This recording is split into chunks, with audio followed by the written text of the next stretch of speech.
Welcome, Shadow Seekers, to American Shadows, Crimes, and Chronicles. Today, we're unearthing a tale that'll haunt your thoughts long after it ends. Whether you're glued to the screen or just listening in, you're in for a wild ride through history's darkest corners. If you're new, hit subscribe to join our mission of exposing America's hidden truths. Regulars, your likes fuel our journey into the unknown. Now, let's peel back the layers of time and reveal the secrets beneath. Ready? Let's begin. 290 lives lost. The Navy's deadliest mistake exposed. Gather round, folks, because I've got a tale for you that'll make your hair stand on end. It's a story of tragedy, tension, and technology gone wrong. We're talking about a scorching summer day in 1988, when the skies over the Persian Gulf became the backdrop for a controversial incident that shook the world.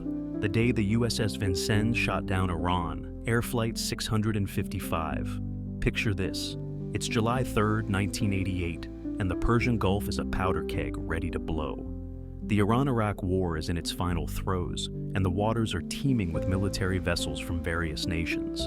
Among them is the USS Vincennes, a state-of-the-art guided missile cruiser of the United States Navy, tasked with protecting commercial shipping lanes.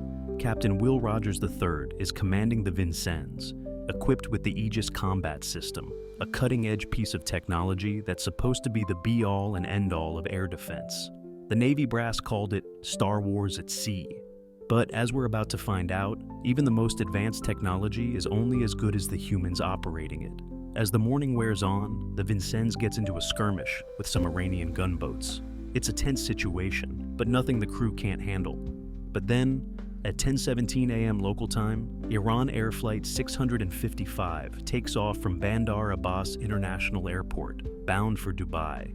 The Airbus A300 is carrying 290 souls, including 66 children. Families, business travelers, and holidaymakers fill the seats, unaware of the tragedy that's about to unfold.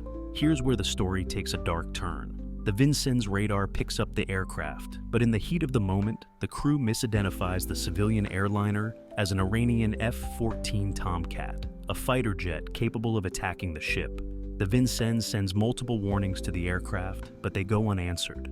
Unknown to the crew, the warnings are being transmitted on military frequencies, which the civilian plane can't receive. Captain Rogers, believing his ship and crew are in imminent danger, has to make a split-second decision. At 10:24 a.m., he gives the order to fire. Two SM-2 surface-to-air missiles streak into the sky. Moments later, one of the missiles strikes Flight 655, tearing through the fuselage and sending the plane hurtling into the sea. All 290 people on board perish in an instant. The aftermath is immediate and explosive. Iran condemns the attack as a barbaric act of aggression, while the United States insists it's a tragic accident born of confusion and fear. The international community is aghast, and the incident sparks a wave of outrage and sorrow. Now, you might be wondering, how could this happen? How could a sophisticated warship with the most advanced technology mistake a civilian airliner for a fighter jet? Well, that's where this story gets really murky. Initial reports from the U.S. Navy painted a picture of a justifiable action. They claimed the Airbus was outside the civilian air corridor, descending and approaching the ship in a threatening manner. But as investigations unfolded, a different story emerged. Flight 655 was actually climbing, not descending. It was squawking a civilian code on its transponder, and it was well within its designated flight path. So, what went wrong? Some point to the complexity of the Aegis system. In the heat of the moment, operators misinterpreted data, seeing what they feared rather than what was actually there. Others argue that the crew of the Vincennes was overly aggressive, eager for action in a tense combat zone. Adding to the controversy was the fact that the USS Vincennes was operating in Iranian territorial waters at the time of the incident, a detail that fueled Iranian claims of U.S. aggression. The ship's earlier engagement with Iranian gunboats also came under scrutiny, painting a picture of a vessel on edge and prone to overreaction. The tragedy of Flight 655 had far-reaching consequences. It deepened the distrust between the U.S. and Iran, a rift that continues to this day. It raised serious questions about the reliability of high-tech warfare systems and the decision-making processes in combat situations. Years later, in 1996, the United States and Iran reached a settlement at the International Court of Justice. The U.S. agreed to pay $61.8 million in compensation to the families of the victims. But this financial restitution could never truly heal the wounds left by the incident.